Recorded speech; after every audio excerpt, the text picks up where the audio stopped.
Dhiisee bade. Dhiisee bade.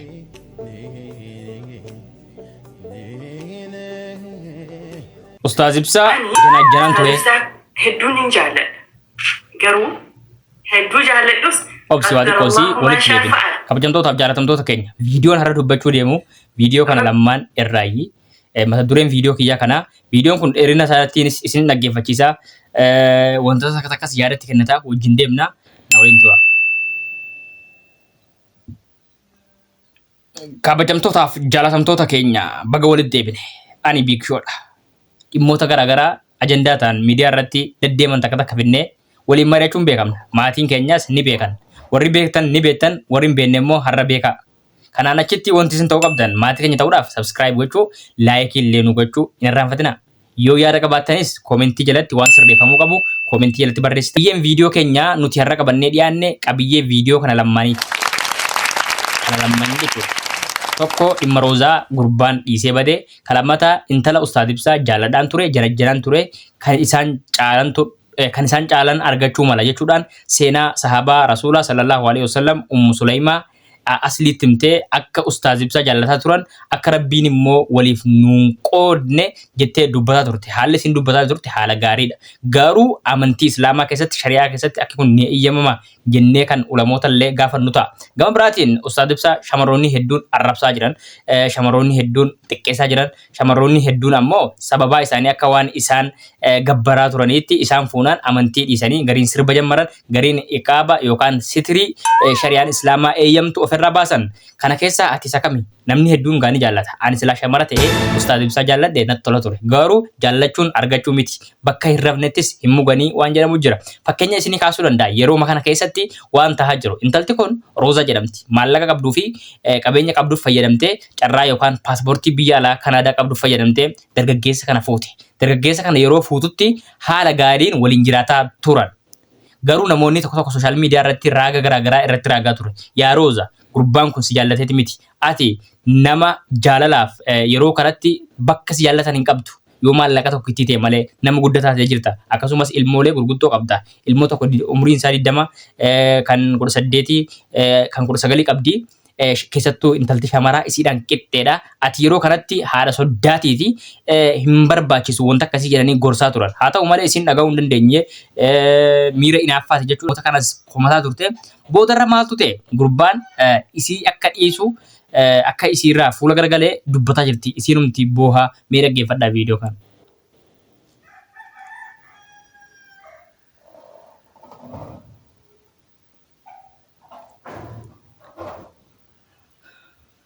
Waan baay'ee takka hamilee nama cabsuudha. Hamilee namaas qalbii namaas ni cabsa. Maali yoo jettan isiin biyya Kanaadaa geessuudhaaf piroosesii jammaruu irratti waa xiqqoo sodaa qabdi. Jechuun biyya kana dhufee na dhiisuu mala, biyya kana dhufee natti fayyadamee narraa garagaluu barbaada waan jedhu wayii shakkite. Kana keessatti shakkii kana keessatti turte waa xiqqoo si turii waggaa 2-3 takka wajjin turree kaanee sanaan booda piroosesii jalqabaa jetteen. Gurbaan fedhiin isaa inni guddaan biyya Kanaadaa Ameerikaa dhaquudha waan ta'eefi battaluma isiin akka jettetti na shakkaa jirta si waliin jiraachuun barbaadu jedhee isiirraa adda ba'e.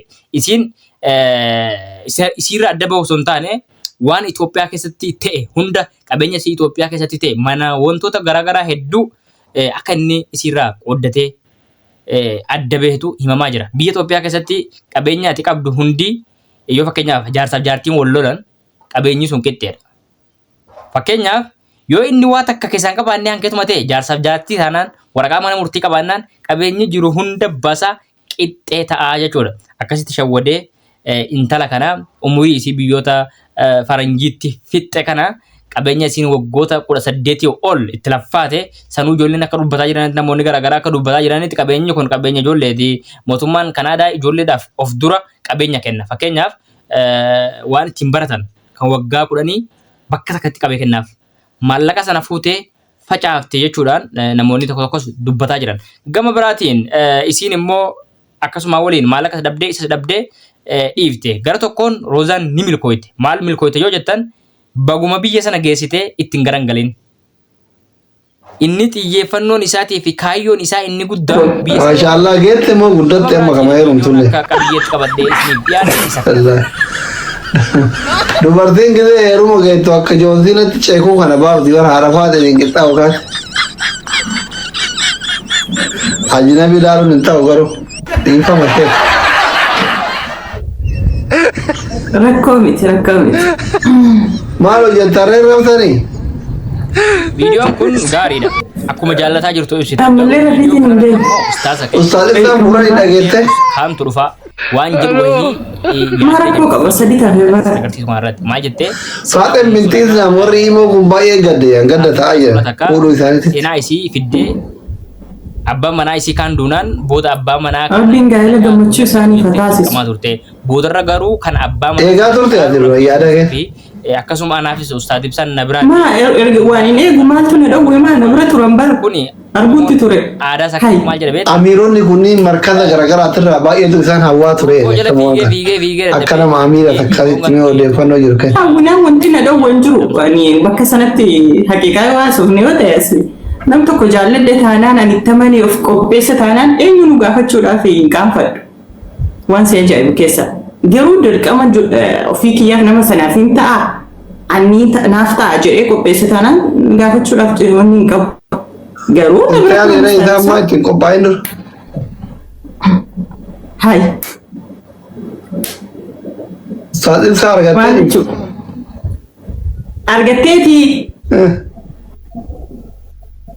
maaliif? ما شاء الله تبارك الله هذا أجمل زوج يرم أفان دراسائي موتي ذا أجمل زوجية Asli. Dubartii ergamaa rabbii keessaa Ummu Salmaanii ilmoo afur qabdi beektaa? Ilmoo afur qabdi. Jaarsota irraa du'e. Jaarsota irraa du'e. Musalmaa irraa. Namatti qalbii si rakkatee jira. Jaarsota irraa du'e. Ummu Salmaa wajjin jeenata keessatti malee addan bahanuu jedhaniitu waadaa ofii qabanu kaanii irraa du'an. Irraa du'ee jennaan hedduu gaddite. Barsiisuudha jetteeti. Hedduutti dhagahamee gadditee booseenan ergamaan rabbii sallallahu alaihi wasallam itti dhufanii waan jedhamu kana yaa Musalmaa dhani. Kanas ragaadha dhiyeeffattee alaa kulli haal akka amantii islaamaa. Rabbiin sabrii siifa kennu Quraana qaraatu. kan isa caalu bakka rabbiin naaf buusu jedhii jedhanii. Wanti nu galchu jiru garuu. Kan isa caalu gonkumaa hin jiru jette. Kama salil himaari yaamilu asfaaraa jedhanii beektaa. Ilaalla. Kana Musalmaa caalu gonkumaa hin jiru jette. Barumsa barattee. Jennaa dhiisi jedhii rabbiin bakka naaf buusu jedhii jedhanii. Akkuma harree. Ennaan ammas fudhachuu didde. Fudhachuu diddee. Dhimma baattuuti. Yaadi waan ansi ani amma waan ati jettee. Jennaani. Umarratti waan si kadhatte. Bakkee Umarratti abbaa manaa isii. ilmoo afur wajjin. Abbaa fi haadha. Abbaa manaan irraa du'ee Rabbiin subhaanahu wa ta'ala ergamaa rabbii siidhaan badhaase. Yaatu isaanii buuhetee. Ergamaa rabbii siidhaan badhaase ala xuuriidhuma ishii jettee hin fiigne. Yaa ergamaa rabbii jette. An kana qaba jette. An tokkoffaa isin haadha manaa hedduu qabdan inaaftuudha. Niin inaaf. Haasa'u caalaa nama itti hojjetu rabbi nu haa godhu. Ani haadha